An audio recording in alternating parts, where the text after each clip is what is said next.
Hi everyone, I'm Wendy. I'm really delighted to be sharing with you some of the tools and tips that I've used to incorporate for clients to embed a workforce of inclusion. I thought we might cover today is particularly hit on the challenge, converting good intentions into actions that matter. I think this is the perennial challenge that many of us face in this particular field of work. And we know that diversity won't be sustainable unless we really get high levels of inclusion resonating across the workforce and making sure that that is owned by everybody. It's not just diversity and inclusion's job, or it's not just HR's job, but it is something we all take responsibility for. So the three things I'm going to share with you today are tools that I've used with clients to embed that very important piece, the workplace culture piece. Because we're wanting to move from the box at the top to the box at the bottom. From feeling excluded through to feeling accepted, well, that's only halfway there really, isn't it? Because when we look at that image, we know that there's a complete segregation of people who are different from the rest of the organisation. The bottom box is the aim.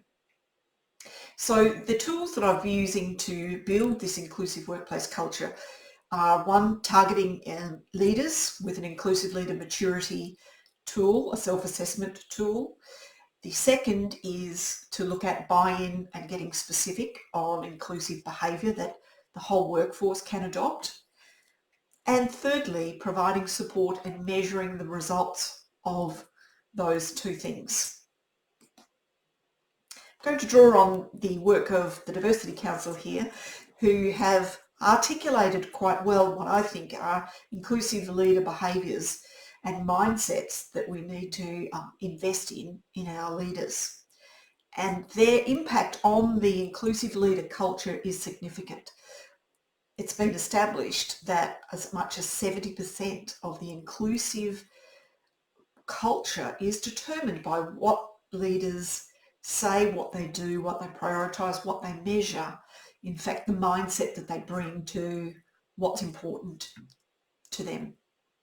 So we can't underestimate the value of leaders and their level of maturity in being inclusive in mindset. So there's 5 areas that are examined in my assessment tool, which can be broken down to an individual heat map through to this particular dashboard, which is a picture of those 5 elements represented in the level of maturity, and in other words, the strength and opportunities that are there for this organisation. Looking at the purple, that's an area of strength, so being open and curious, and all of the behaviours that sit underneath that as a mindset. Through to down the bottom where identity aware is an area that this organisation collectively is grappling with, because when we add the blue and the green zones together, we see that not enough inclusive leader awareness and practice is happening in this area. So that's an area, as well as relational, that would be an area that I would commend this organisation to support their leaders in. But without this evidence, we might take a broad scattergun approach to inclusive leadership training and development, and we might not get the results that we're looking for. Now to the workplace as a whole, the workforce, and getting ownership and buy-in.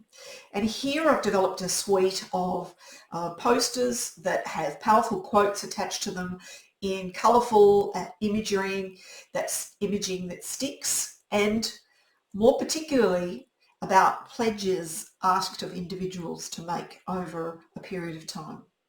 So we're looking at this to really complement a campaign of awareness and then action. These are suitable at all levels, so everyone across the organisation can participate in actions that really will boost inclusion. The sort of themes that we're looking at covering in terms of the posters themselves: bystander activism, disrupting biases, creating safe space for different opinions, right through to championing flexible working, naming skills and abilities that underpin success, and inclusion is everyone's responsibility. These are just some of the themes across the 13 posters, the main themes. We know that inclusive habits at scale can change culture. This is really important. If we can do this en masse, we can make the 70% influence of leaders match the 30% influence of the workforce more broadly and really move the needle. So my programs are really Poster and Pledge program looks at really supporting things that might already be in place, diversity and inclusion awareness programs and initiatives such as respected work that I do with clients, bias disruption work that we do with clients, or it could complement living the values, which I'm sure have some very explicit behaviours that could link to the inclusive workspace culture. Other tools like lunch and learns and toolbox topics may also find value, as would leader-led conversations, to drill down on each one of these topics specifically over a period of time and get some co-design and co-commitment from individuals in those teams. More broadly, can be used as screensavers to create further awareness and reinforce, putting them up in common rooms and staff areas, including meeting rooms, because the thing that matters most is reinforcement of the concept and ideas supported by actions. And we know this from Ebbinghouse's work on his famous forgetting curve.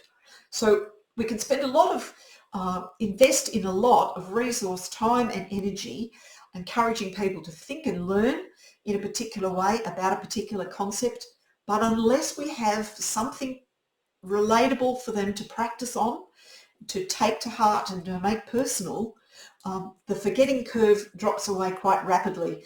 At the 3 to 4 day mark, we retain very little of what we signed up to and the concepts we talked about in formal discussions and learning and conversations. And then we need to reinforce that to really improve memory activation. So I have a tool coming up next which is really goes to that last point. And we want to ensure that this support is accessible, and accessible by way of existing tools such as your smartphone or an email account.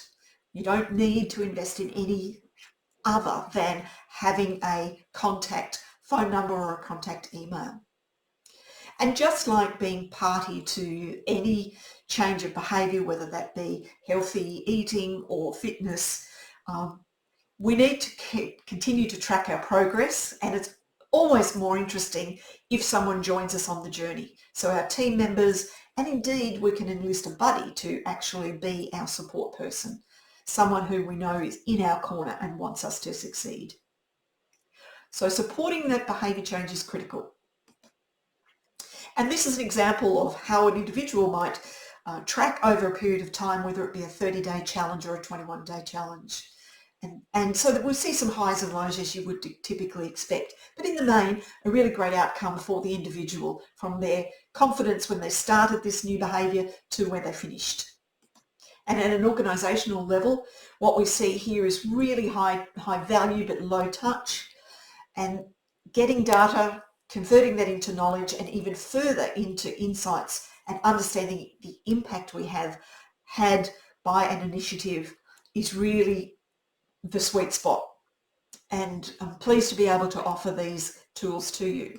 Importantly, looking down the bottom at the net score of all of the employees together, what their net improvement was from the beginning of the idea through to the end was a 20% improvement. A great uplift, wouldn't you agree?